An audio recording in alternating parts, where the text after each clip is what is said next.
Hello, my fellow weirdos. It is Bunny here, the goddess of coffee and cringe.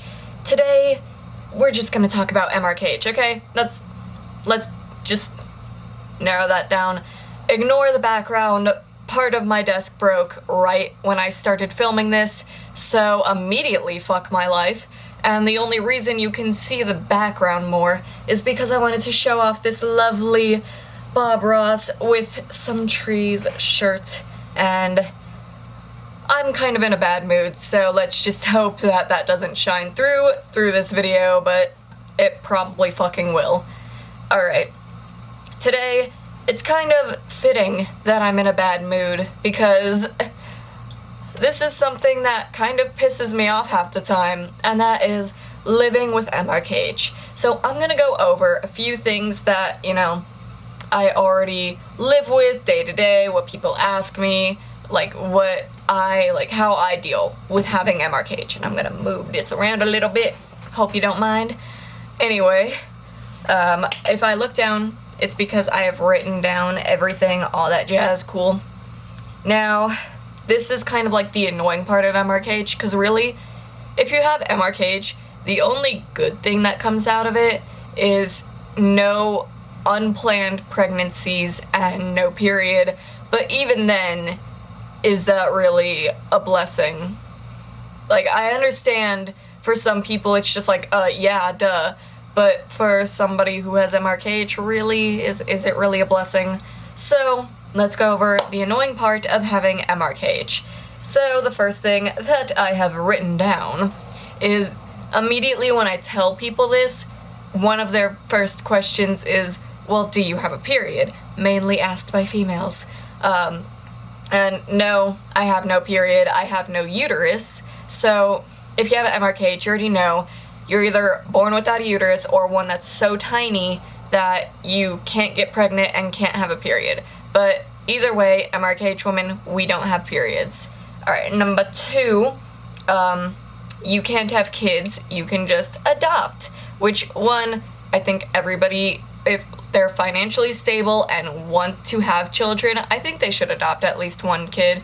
Make a child happy. Because I'm definitely going to adopt, but never bring up the fact that a woman with MRKH, never bring up the fact that she can't have kids, because immediately you sound like a douche. Some of my friends have asked about that, if they're, trying to find out more. But you might want to never talk about that unless your MRKH friend brings it up. Alright, number three, said by every woman I have ever met. You're lucky that you don't get a period. Although, yes, I am lucky that I don't get a period and don't go through, the pain and all that shit. I kind of feel like a freak of nature, because every month, nothing happens, and I don't know if it's just where I'm from, or if the people that I hang out with just bring it up a lot, but women constantly talk about their periods all the fucking time.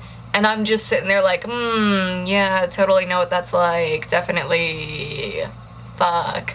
So, yeah, not fun. Number four, said by every douchebag ex that I have ever dated. You can't get pregnant? That means we can have unprotected sex. No. No. No. No, no, no, no, no. No. No. First off, no. Second off, I don't even know if you're clean, so no. We are not having unprotected sex. And three, fuck you for saying that, because, oh my god, that's just, I fucking hate it whenever somebody tells me that. They're just like, oh, you can have unprotected sex because you don't have to worry about getting pregnant. See that bus that's coming? Jump in front of it. Fuck you. So, yeah. 5. No childbirth pain. You know what? I have heard horror stories over the internet about childbirth pain, but all the females that I know that have, like, gone through childbirth, they don't complain about it. They were just like, it was fine. And plus, it's your own fucking child coming out of you, so I wouldn't really give a shit about the pain. So, yeah. Just saying. 6. This one is insulting on so many fucking levels. Am I a female? Now, this is a question that has literally been asked to me, like, immediately, fuck you. And this is a question, I understand that this is a question that a lot of MRKH women immediately think, am I a woman? Yes, you are. Alright? Like, if you want to go on the science of it, you fucking are female. You're female, okay? You're female. And I have a headache. I have a fucking headache.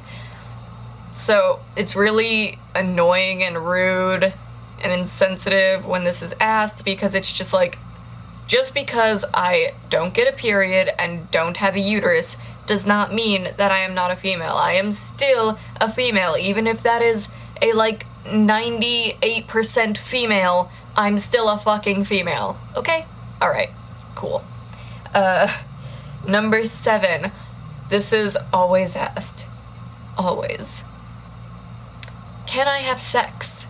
Alright, first off, I know when people are asking this, they mean vaginal sex, but you can have sex whether, like, vaginal or not, sex isn't just one thing. So, yes, I can have sex. Vaginal, no. And that is because I have not gone through the dilator treatment, and I have not gotten the surgery, and you can't even get the surgery unless you've had a dilator failure, and, yeah. So, just, So I haven't gone through the procedures of all that shit, because, like, I'm fine with how my body is right now. I mean, yes, do I wish that I had a fucking uterus and that I can be the average female? Fuck yes. But, you know, I'm fine where I am right now. There's no rush to immediately have vaginal sex, so, yeah. Number 8. This is the most annoying thing that I've been asked. You can't have vaginal sex, so does that mean we could do anal until you get fixed? Once again, fuck you. And no. Like, if you're into that, that is all you. Be, like, you be you. Do whatever you need to do. Like, I'm not judging, but for me personally, that is the forbidden zone. We don't go near there. Like, one ex tried, and I straight up bitch slapped them because I was like, fuck no. Forbidden zone, respect that. So, yeah. Alright, number 9. Okay, this is more of, like, what it does. So it will cause relationship problems.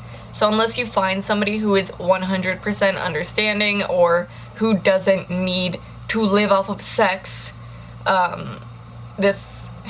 it just causes a whole bunch of relationship issues. Because they're just like, I want to have sex. And I'm like, well, guess what? I can't fucking do that. So, and it just, some people see it as, you know, you being a freak or just anything negative, really. They look at it in a negative light, and, like, they'll first look at it in a positive and then a negative, and yeah. So it causes relationship issues because it's just like, this isn't a good thing to have. It's not a nice fucking thing to have, okay? So, yeah.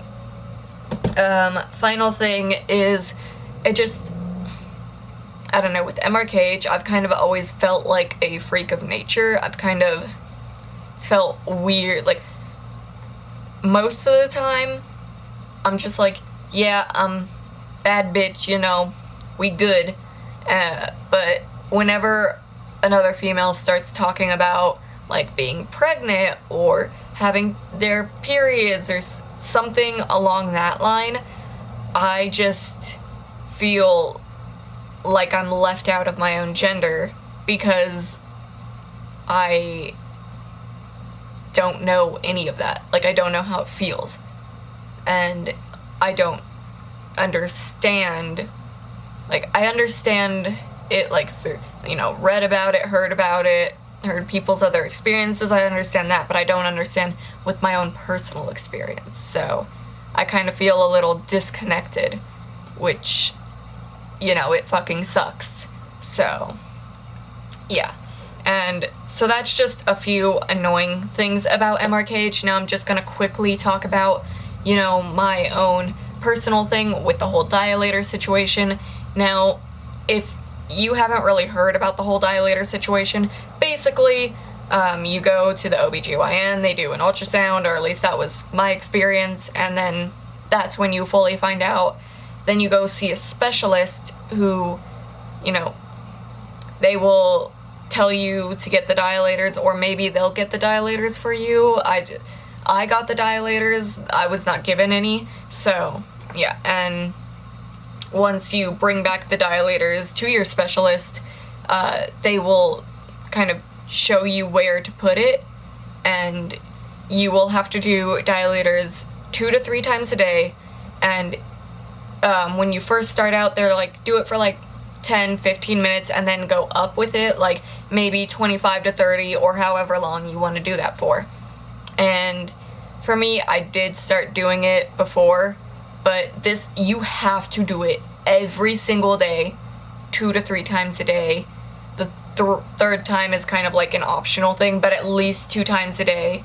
And you have to do that for months to a year. And like every time you think you are about to size up, that's when you go to see your specialist again.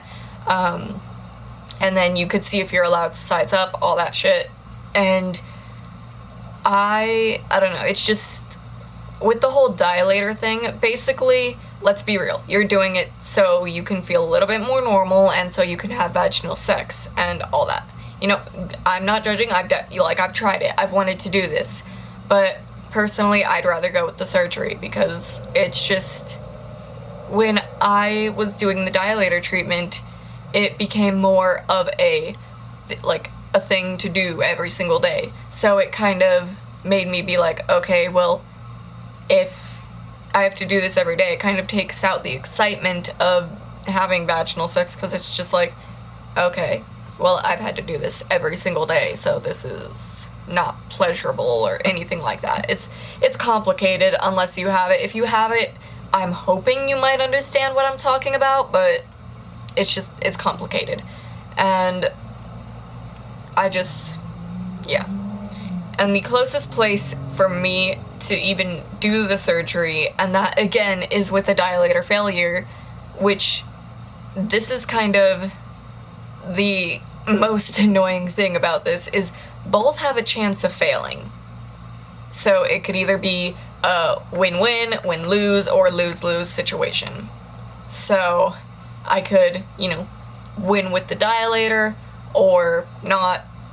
I could lose with the dilator, win with the surgery, or I could just, you know, lose dilator, lose surgery. And the closest place to do the surgery for me, where I live, is, I believe, Dallas, Texas. So immediately I'm just like, well, fuck, okay.